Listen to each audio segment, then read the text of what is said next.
Kemi was only 23 when she had her first child, Bola. No wedding, no help, just shame and survival. But she fought. She worked 2 jobs.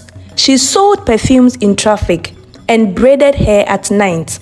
Her son was her joy, her only reason to breathe. Then Tunde came. He was tall, educated, and quiet. He bought toothpaste and Dettol from her kiosk one rainy evening and returned again and again. He wasn't like other men. He listened. He liked Bola. He said he wanted more than just love. He wanted a family. 3 months later, Kemi was wearing a lace in a court registry and smiling into the cameras. She didn't even recognize she had finally made it. The first time she met Tunde's parents, his mother didn't hide the fact that she did not like her. She gave her a cold look, a slow smile that didn't reach her eyes, and a look that scanned her up and down like a receipt from a fake boutique. "She's a single mother?" Mama asked. Tunde nodded. Mama turned to her husband and whispered, "So this is how our family name ends." Kemi later learned part of Mama's story. A woman who had sacrificed everything for her family's reputation. She had lost her first child to illness and blamed herself for not living up to the family standards. Now she carried those standards like an armor, protecting what remained of her pride. The weight of generations bore down on this family. Mama had been the first educated wife in her husband's lineage. The pressure to maintain a flawless family image had been her burden for 30 years. Kemi tried to win them over. She cooked, cleaned, and knelt down to greet them. Bola called Mama Grandma, but Mama never answered. One day, she told Kemi to her face, "You already came with one. Don't bring another." Kemi didn't understand then, but she thought through the words again and realized Mama was talking about children. She didn't understand why Mama would not want a child in the house, but looking at her face, she knew Mama was very serious about it. Then, when Tunde traveled for work, Kemi found out she was pregnant. She didn't tell anyone about the pregnancy at first, not even Tunde. He had traveled to South Africa for work. He said it would only be a month, then it became 2 months, and then 3 months. He called every night and said he missed her. She smiled and lied and said everything was fine, but it wasn't. The nausea was stronger this time. The cramps were sharper and her legs were swollen, and the fear, it was unbearable. But she knew that if Mama found out, there would be a big problem. Bola was the first to notice. "Mommy, is there a baby in your tummy?" He asked one night while rubbing her stomach gently. Kemi froze. She looked at her son, the same boy she once held through fevers, hunger, and heartbreak. He was her entire world. She had fought for him. "Promise me you won't tell anyone," Kemi said. Bola nodded. "I won't." Pinky swore. The next morning, Mama barged into the room. "Stand up," she said. "Remove your wrapper." Kemi's heart nearly stopped. I said, "Remove it." Kemi obeyed. Her belly had begun to show. Mama's eyes burned with anger. "So after everything, you opened your legs again?"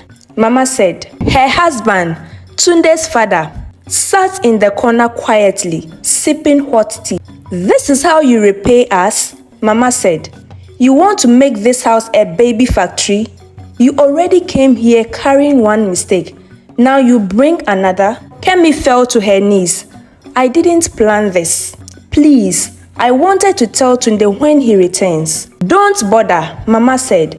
"He won't be returning to a second-hand bride." Kemi started crying. Mama's voice dropped low and dangerous. "If you want to remain in this marriage, that child must go." Kemi's breath stopped. "What? You heard me. One bastard is enough. You will not humiliate this family again." Mama's hands trembled as she spoke, the first sign of her own internal struggle. "You don't understand what is at stake. She continued, "My husband's family has never accepted a woman with a child that is not of their blood. They barely tolerate you now. Another child without our blessings would destroy everything." Kemi saw something in Mama's eyes. Not just anger, but fear, deep ancient fear. "I lost everything to preserve this family's name," Mama whispered, "and you will do the same." Kemi didn't sleep that night. She sat at the edge of the bed, staring at Bola as he slept peacefully beside her. She touched her stomach gently, and the baby kicked. It felt like a warning. She whispered, "I'm sorry," but she didn't even know who she was apologizing to. The child inside her, the one beside her, or the woman she used to be. The next morning, Mama brought a woman into the house. Her name was Mama Uche, a wrinkled woman in a grey wrapper with a deep scar across her jaw and 2 rings on each toe.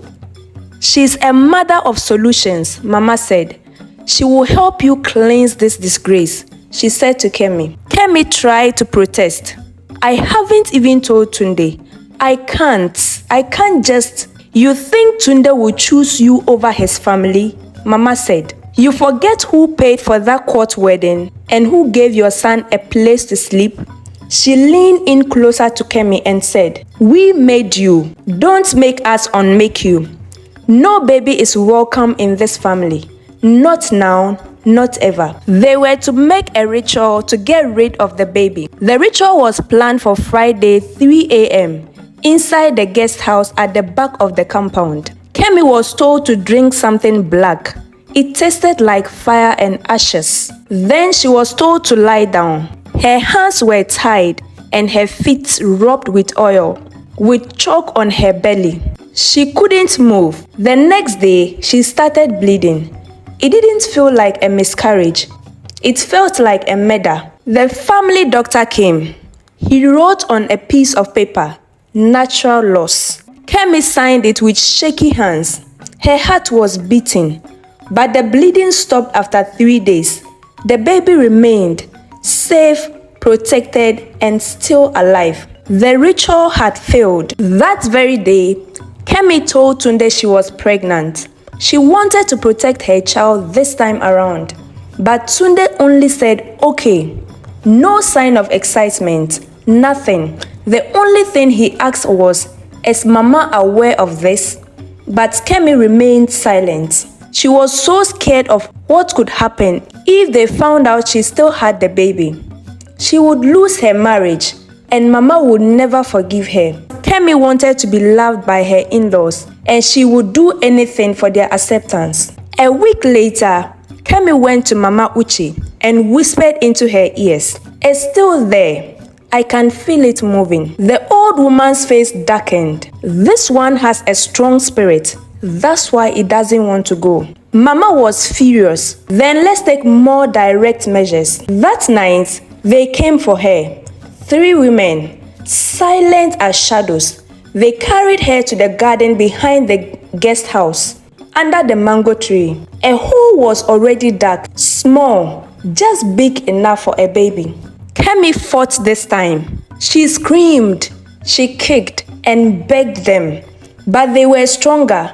They held her down and forced another drink down her throat. The contractions came fast, violent, and merciless. Her baby was born under moonlight. Too small, too early, but alive. His first breath in this world was the smell of freshly dark sun. They handed the baby to Kemi. It was wrapped in a white cloth, and Kemi looked at her son just once. Then the women started shouting at her to put the baby inside the hole or lose her marriage. It was both difficult and painful, but Kemi had to do it just to save her marriage. She looked at the baby and murmured, "I'm sorry I failed you." Then she dropped the baby inside the shallow hole. They cleaned her up and took her home. When Tunde called the next day, she told him the lie. "I lost the baby," she said. Her voice was trembling. "It just happened. The doctor said it was too early to save." Tunde went quiet, then softly said, "I'm coming home." Kemi whispered, "I'm sorry." He whispered back, "I'm sorry too." She hung up and stared at the wall. That night, the light flickered in her room, and just as she was about to close her eyes, she heard a baby cry. Not in her dream, not in her mind, but from inside the wall. At first, Kemi thought she was imagining things. The baby's cry came every night at exactly 3 a.m., the precise time he had been buried. The voice wasn't loud, not angry, just soft and sad, like someone trapped beneath the walls calling for her help. She told herself that it would pass, but it didn't. One night, she placed her ear against the wall and froze. She heard someone breathing. She tried to talk to Bola about it. "Do you hear anything at night?" she asked. He nodded. Bola nodded without blinking. "Yes, I hear baby brother crying sometimes, but he only cries when you cry." Kemi stopped moving. "Baby brother?" she whispered. Bola looked at her. He was innocent and calm. He said he's feeling cold. Bola's eyes were clear and unafraid. He said his name is Adewale. He chose it himself. Kemi felt her blood freeze. Adewale, the crown has returned home. A name she thought of, but never shared it with anyone. Kemi told Mama about what Bola said. The woman ignored. "Don't bring that curse talk here again. What you did was for your future, for your survival. That thing was never a child. It was a test." Kemi couldn't breathe. "How could you sleep at night?" she asked. Mama's eyes turned dark. "I sleep in peace." But there was something new in Mama's voice. A slight fear. That night, Kemi heard her praying in her room, begging ancestors for protection. Even Mama was beginning to feel it. Kemi knew she couldn't sleep peacefully because that night, she had a dream. In her dream, she was standing in the family garden, the one behind the guest house, the one no one has ever used. She saw herself digging, and from inside the earth, two tiny hands reached up and held her wrist. She woke up screaming. The next morning, the plants in the garden were dead, all of them, dried and black. No one had touched them. Kemi stood at the back of the window, staring and shaking. And then she saw it, right in the middle of the flower bed. A baby's pacifier, dirty, buried halfway, and covered in sand. It wasn't hers. She had never bought one. She had never needed to buy one. She backed away from the window, her hands on her stomach. She was trembling. She whispered through tears, "Please forgive me." From somewhere behind the curtains, a baby laughed. The air in the room turned cold.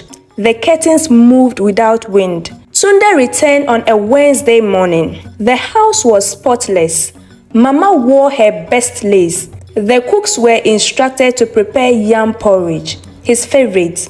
Everything looked perfect, except Kemi. She stood at the balcony in silence as he entered the compound, suitcase in his hands. His face was tired from traveling, but his eyes was full of love. He looked up and smiled, but her heart dropped because she knew he was walking into a house of secrets. That night, they sat together for dinner. Mama kept the conversation light. "So, how was Cape Town?" she asked with a warm smile. "Good and productive," Tunde said. He reached for Kemi's hand under the table. She pulled back, then gave in again. Bola ran into the room and jumped on him. "Daddy!" Tunde lifted him up and kissed his cheek. "You've grown up, champion." Kemi excused herself and walked to the kitchen. She couldn't breathe. When Tunde followed her, he found her leaning against the wall. Her eyes were red. "What's wrong?" he asked. "I'm sorry," she whispered. He stepped closer. "Sorry for what?" "For everything," Kemi said. He held her, and she melted into his arms. But neither of them knew. The storm hadn't passed. It had just begun. That same night, at exactly 3 a.m., the crying returned. Tunde sat up. Kemi froze beside him. "You heard that, right?" he asked. She nodded slowly. It's probably the gate man's baby, she said. But Tunde frowned. Gate man doesn't have a baby. They both sat in silence. Then a loud knock. Not on the door, but on the wall. Then 3 knocks. Soft, precise, like a signal. Tunde turned. Is someone in the other room? No, Kemi said. Her heart was racing. That's a store. They stared at the wall. Then came a sound neither of them could explain. A baby giggling. Tunde didn't sleep that night. He pretended to. He even turned his back to Kemi when she lay beside him, but his eyes remained opened. He remembered the knocks in his mind, that soft laugh, that chill that rushed through the room, like a shadow. Something wasn't right, and he was done, and he was not going to ignore it. The next morning, while Kemi was bathing Bola, Tunde went to the storeroom, the one behind the wall where they heard the knocks from. He switched on the lights. It was empty, just old chairs, a torn mattress, and old paint cans, and dust. But as he stepped in, his nose caught a strange smell, faint, like damp earth, like something had been buried. He followed the scent to the far corner of the room. There on the floor, there was a small worn baby socks. It was not for Bola. It was too tiny and too new. He picked it up. It was cold and wet. There was a faint spot of red on it. As he held it, the temperature in the room changed. His breath clouded before him. From outside the window, he could see the mango tree in the garden. Its branches swayed, though there was no wind. Kemi screamed that night. It wasn't the crying this time. It wasn't the knocking. It was a vision. She had gone to the bathroom to brush her teeth. She looked into the mirror, and she saw herself standing outside in the same wrapper, holding a shovel covered in blood. She blinked. The reflection changed back. She fell to the floor, and she was shaking. When Tunde rushed in, she said nothing. He held her up and kissed her forehead, but in her head, she heard a baby's voice. Tunde couldn't pretend anymore. The next day, he called a friend, an old classmate who worked in the security force. He asked him to install a small hidden camera in the small room. Kemi didn't know. No one knew. He wanted to watch whatever spirit was tormenting them. But what he saw the next morning on the camera footage would make his knees give away. Because it wasn't a spirit. It was Bola. He was talking to something invisible. Tunde watched the footage again. He pressed pause, rewind, play, and paused again. The screen showed Bola sitting on the dusty floor of the storeroom, alone. He was smiling. His lips moved gently, nodding and talking. I told her you miss her. She still cries at night. I wish I could dig you up, but I'm too small. Then he paused, looked at the wall and whispered, okay, I will tell her. Tunde's blood went cold. He turned off the screen. There was only one explanation. Bola was talking to his brother's spirit. But then, the footage continued playing by itself, though Tunde had switched it off. And in the background, behind Bola, a small shadow appeared, crawling. Then it stood on its feet. It moved closer to the camera. A tiny face formed in the camera. There was mud on the face. He confronted Kemi the next day. They were alone. Bola was with the driver at a school function. Mama had gone to her women's fellowship. Tunde placed the baby socks on the table. Whose is this? Kemi stared at it. Her face drained of color. He placed the camera footage beside it. Kemi's lips trembled. Tunde, don't lie to me, Tunde said. Tell me the truth. What happened when I was away? Kemi closed her eyes and she said the words she had swallowed for so long. They made me do it. Tunde didn't speak for a long time. Kemi sat on the floor, crying and gasping for air, while begging for his forgiveness. I didn't want to, I swear. They said if I didn't, I'll lose everything. You, the home, Bola's school, and our life. Tunde whispered, you told me he died naturally. Kemi nodded. That's what I had to tell you.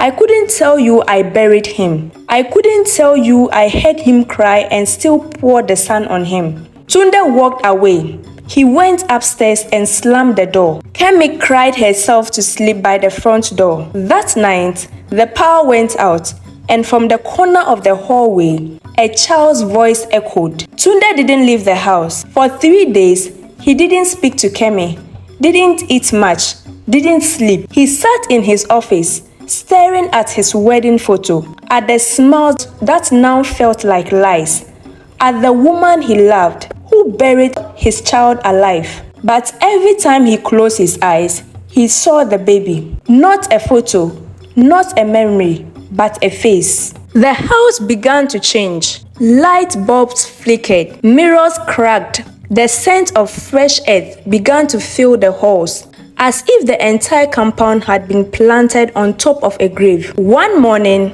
the nanny screamed. She had gone to wake Bola up and found him sleeping in the storeroom, wrapped in a white cloth. When they asked him why, he said I could use his blankets. Kemi nearly fainted. Tunde pulled her aside. We need to remove the body, he whispered. We need to give him peace. Kemi broke down. Tunde waited till evening. He entered his mother's room and placed the baby's socks on her Bible. Where is he asked. You know, Mama said. I want the location. She stood up calmly, walked to her wardrobe, pulled out a small piece of paper.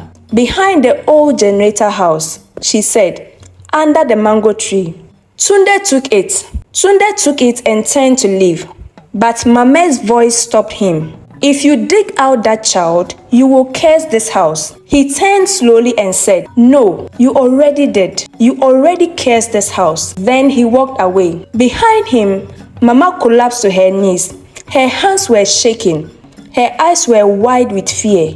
You don't understand, she whispered. I did what was done to me. Tunde paused. Mama continued. My mother-in-law made me bury my first child too. She said in a breaking voice for the first time in 30 years. A girl. They said a firstborn girl would bring bad luck to the family. She looked up, tears streaming down her face. I've lived with her ghost for 30 years. I thought if you shared my pain, I wouldn't be alone anymore. Tunde stared at the broken woman before him. The horror of generational trauma laid bare. The cycle ends now, he said. Tunde didn't wait till morning. At 2 a.m., he grabbed a torchlight, a shovel, and headed to the back of the compound. The mango trees stood still, shadowed by the full moon. The leaves were rustling like whispers in a cemetery. Kemi followed him silently. Her heart was pounding in her chest. They said nothing to each other. There were no words left, only the truth beneath their feet. He started digging. Each scoop of earth felt heavier than the last. The ground was damp and soft, like it remembered. Kemi's knees were shaking. She dropped to the side, praying silently. Suddenly, the shovel hit something hard. Tunde froze. He knelt down and brushed the dirt gently. A tiny wooden box. No name, no carvings, just nails, rusted by tears and time. His hands trembled as he opened it. Inside, a tiny white cloth, a small wristband that read, Baby A, and a pacifier wrapped in hair. No baby, just the items, but the air turned ice cold. Behind them, the light in the compound went out, and a baby began to cry. Not in their heads, not in their dreams, right there by the tree. Kemi screamed. Tunde grabbed her and held her close. They backed away slowly. From the corner of the tree, a small shadow appeared. It was like a child crawling and covered in mud and white cloth. It stopped at the edge of the hole and looked up at them and said in a voice that sounded like both air and thunder, Now you see me. Kemi collapsed. Tunde dropped the torch and the entire compound shook. Windows shattered, water tanks burst, the generator caught fire, and inside the house, Mama began screaming. Not out of fear, but out of confession. Mama's screams echoed through the halls like thunder trapped in a hallway. She fell to the floor, shaking violently. Her eyes were wide, and her mouth was foaming. Kemi rushed in with Tunde. The air inside the house was frozen cold, yet every wall was dripping wet, as if the house itself was sweating in fear. Mama looked up at them. Her eyes were rolling and she cried. He came to me. He touched my chest. He said I was never nameless. She grabbed Kemi's wrapper, pulled her close, and whispered something she had never said out loud. I killed him, not you. I told them to hold you down. I paid Mama Uche. You begged me not to, but I did it. Then she screamed. I did it. I killed him. And just like that, she passed out. As she lay there, unconscious, the walls continued to weep. And from her hands, a small worn photograph of a baby girl in a white dress. On the back of the photograph, it was written in faded ink, "My beloved daughter, forgive me." The house remained silent for 2 weeks. No crying, no knocking, no shadows, no giggles. Only the sound of breathing and brokenness. Mama was admitted to a private psychiatric facility. The doctors said she suffered a severe breakdown, but Kemi knew. She had finally seen what she buried. Tunde asked for time. He didn't blame Kemi, not entirely. He needed space to heal. He took Bola and moved to a hotel downtown. Before he left, he placed a soft white rose in Kemi's hand. "Whatever happens, I will never hate you," he said. Kemi stayed behind, alone in the big house, but not lonely. She went to the garden every morning.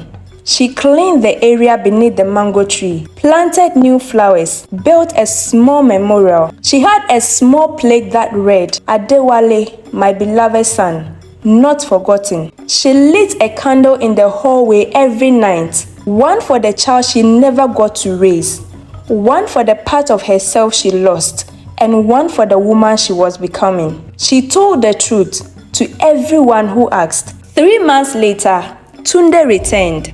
Not to stay, not yet, but to talk, to listen, and to heal. They sat beneath the mango tree.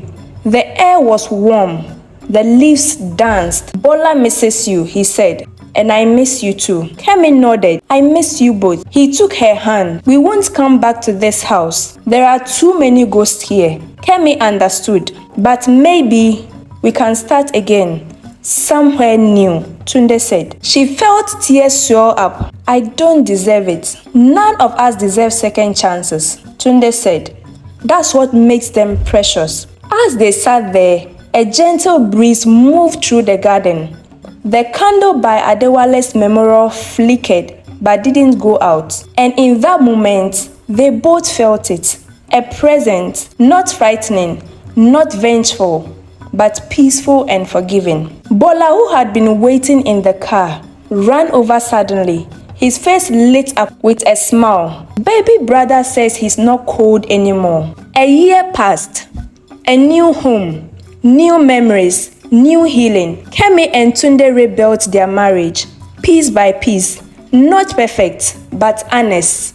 Not flawless, but real. Mama remained in care. When she was clear, she asked for forgiveness from Kemi, from Tunde, and from her own daughter's spirit. The cycle was broken. Kemi published her story anonymously.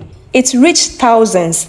It saved lives. And it changed minds. Every year on Adewale's birthday, they planted a new tree, a symbol of life continuing, of roots growing deeper. And sometimes when Kemi walks alone at dawn, when the world is quiet and the light is just beginning, she hears a soft, peaceful whisper, "Mommy, I forgive you." And she knows some things buried don't stay buried. Some emerge to haunt, others to heal, and a few to make sure the truth is finally heard.